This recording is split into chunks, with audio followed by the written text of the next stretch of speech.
This is the story of Little Red Riding Hood. Once upon a time, there was a little girl who lived in a village near a big forest. Her grandma had made her a beautiful red coat with a big red hood, which she wore every time she went outside, and so everyone in the village called her Little Red Riding Hood. One day, Little Red Riding Hood's mother said, "Grandma isn't feeling very well. Will you take this bucket of food through the forest to her cottage?" Yes, Mama. I sure would love to see Grandma. She put on her red coat and she pulled up her red hood and she took the basket of food into the forest. Remember, don't talk to any stranger along the way. I won't. Little Red Riding Hood promised, and she skipped down the path and into the woods. Little Red Riding Hood did not have to worry about getting lost in the forest because she knew the way to Grandma's house very well. But along the way, she saw some beautiful wildflowers growing near the path. I bet Grandma would really like this. "Hello there, little girl," said a deep, growling voice from behind her. Little Red Riding Hood was very startled. She spun around and saw a big bad wolf standing in the shadows between two trees. Hello. Said Little Red Riding Hood. She did not know the wolf was bad, and she had already forgotten her mother's words about talking to strangers. "Where are you going on this Friday?" asked the big bad wolf. I'm going to my grandma's cottage on the other side of the forest. She isn't feeling well, so I'm bringing her this basket of food and these flowers. "What a sweet girl you are." He smiled and showed off his mouthful of sharp teeth. The big bad wolf was quite hungry, but he was not interested in the basket of food. I had better be going. Goodbye. She skipped off down the path.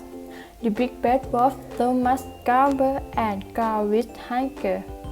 Suddenly, he had an idea. As quick as he could, he ran through the forest all the way to Grandma's cottage.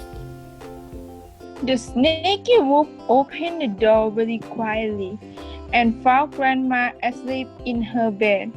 He picked up the old woman, opened his great big mouth, and he swallowed poor Grandma in one gulp.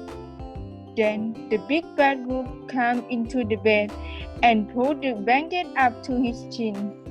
He put on Grandma's glasses and her nightcap, and he waited for the little girl to arrive. When Little Red Riding Hood arrived at the cottage, she opened the door. Grandma lying in bed. Hello, Grandma.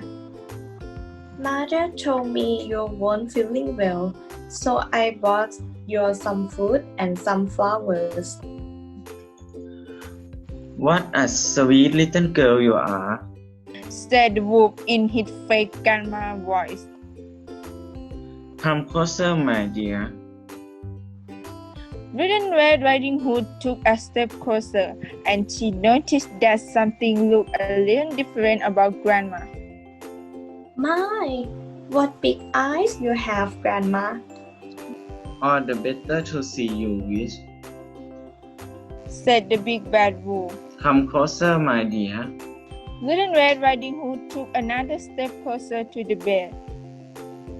My, what big ears you have, Grandma.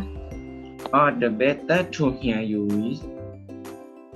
replied the wolf. "Come closer, my dear." Little Red Riding Hood took one more step closer. My,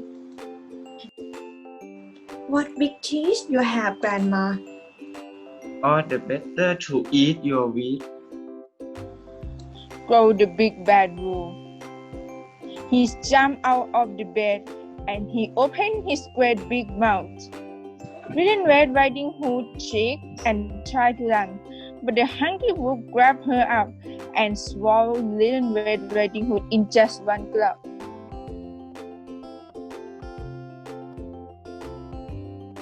Outside the cottage, a woodman happened to be walking through the forest.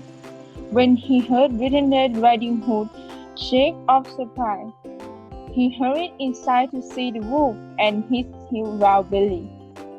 The wolfman grabbed up the big bad wolf, turned him upside down, and choked him by the feet. Little Red Riding Hood came tumbling out of the wolf's mouth, and Grandma followed. The three of them chased the big bad wolf out of the cottage, out of the forest, and over a hill. The big bad wolf ran for his life and was never seen again. Little Red Riding Hood learned her lesson, and he never ever talked to strangers after that. The moral of a story is everyone thoughts are not written in their foreheads.